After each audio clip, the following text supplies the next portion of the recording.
റൊണാൾഡോയ്ക്ക് വേണ്ടി വലിയ രീതിയിൽ ആവേശത്തോടു കൂടി അവരുടെ ആരാധകരുണ്ട്. കണ്ണൂരിൽ റൊണാൾഡോയുടെ കൂറ്റൻ കട്ടൗട്ടറാണ് അല്ലെങ്കിൽ ഫ്ലെക്സ് ആണ് അവിടെ വെച്ചിരിക്കുന്നത്. അജീഷുണ്ട്.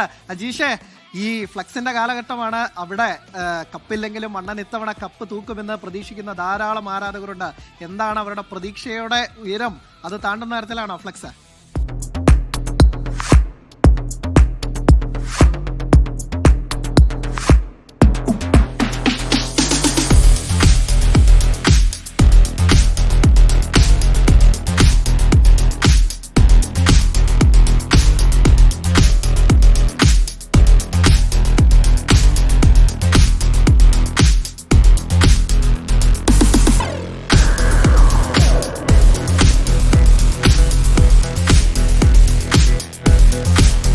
അർജന്റീനൻ ബ്രസീൽ ആരാധകർ കൂറ്റൻ ഫ്ലെക്സുകൾ ഉയർത്തി സോഷ്യൽ മീഡിയ തകർക്കുമ്പോൾ പറങ്കിപ്പടയ്ക്ക് എങ്ങനെ വെറുതെ ഇരിക്കാൻ പറ്റും?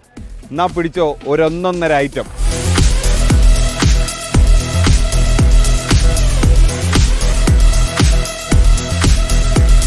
കണ്ട ആഘോഷങ്ങളൊക്കെ നടന്നത് കണ്ണൂർ കൂത്തുപറമ്പിലുള്ള മുരിയാടുന്ന സ്ഥലത്താണ്. ഇവിടെ കുറേ പറങ്കിപ്പട ആരാധകരുണ്ട്, ഒരു കൂട്ടം തന്നെയുണ്ട്. അവരാണ് ഈ 100 അടി നീളത്തിലുള്ള വലിയ കൂറ്റൻ ഫ്ലെക്സ് വെച്ചത്. ഇത്തവണത്തെ ലോകകപ്പിനെ ഇവർ വരവേൽക്കുന്നത് എങ്ങനെയൊക്കെയാണ്? ജയിക്കും, ഉറപ്പാണ്. അതുകൊണ്ടല്ലേ നമ്മൾ ഇത്ര വലിയ ഫ്ലെക്സ് ഒക്കെ ഇറക്കിയത്. 100%. ആ കോൺഫിഡൻസ് ഉള്ളതുകൊണ്ടാണ് നമ്മൾ ഇക്കൊല്ലം അണ്ണനുള്ളത് തന്നെ. കൂടുതൽ കരുത്താർജിച്ച വന്നിന്. പിന്നെ ഏജ് കൂടുന്നതിനനുസരിച്ച് കൂടുതൽ കരുത്തോടു കൂടിയാണ് വരുന്നത്, അറിയോ? അപ്പോൾ അത് മറ്റുള്ള ടീമിനെ അപേക്ഷിച്ചിട്ട് കൂടുതൽ ഫാന് ഈ ഒരു കാരണം കൊണ്ടാണ് കൂടുതൽ ഫാൻ വന്നത്. ഇത്തവണ ആര് കപ്പടിക്കും? മുന്നൊരു FC കൊച്ചിൻ താരൻ കൂടി നമ്മുടെ കൂടെ ഉണ്ട്. ഈ നാട്ടുകാരനാണ്. പേരെന്താ? മുഹമ്മദ്. മമ്മു എന്ന് പറയാം. ഇത്തവണത്തെ വേൾഡ് കപ്പിൽ എന്താ പ്രതീക്ഷ? നമുക്ക് തന്നെ ഇപ്പൊ പ്രതീക്ഷയുള്ളൂ, പോർച്ചുഗൽ അടിക്കണം. അപ്പൊ ഇത്തവണ കപ്പ് തൂക്കും. ഇപ്രാവശ്യം നിലവിൽ ഏറ്റവും നല്ല സ്കോഡാണ് ഇപ്രാവശ്യം പോർച്ചുഗലിനുള്ളത്. ഇപ്രാവശ്യം കപ്പ് ഉറപ്പ്. കൂടുതലൊന്നും പറയാനില്ല.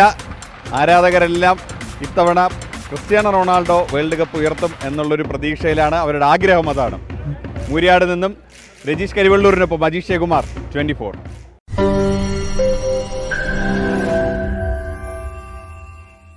ലോകത്തെവിടെയായാലും ഏത് സമയത്തും 24 വാർത്തകളും ഓഗ്മെന്റഡ് റിയാലിറ്റി പാക്കേജുകളും എക്സ്പ്ലെയിനറുകളും വിശദമായി കാണാൻ ഞങ്ങളുടെ യൂട്യൂബ് ചാനൽ നിങ്ങൾക്ക് സബ്സ്ക്രൈബ് ചെയ്യാം.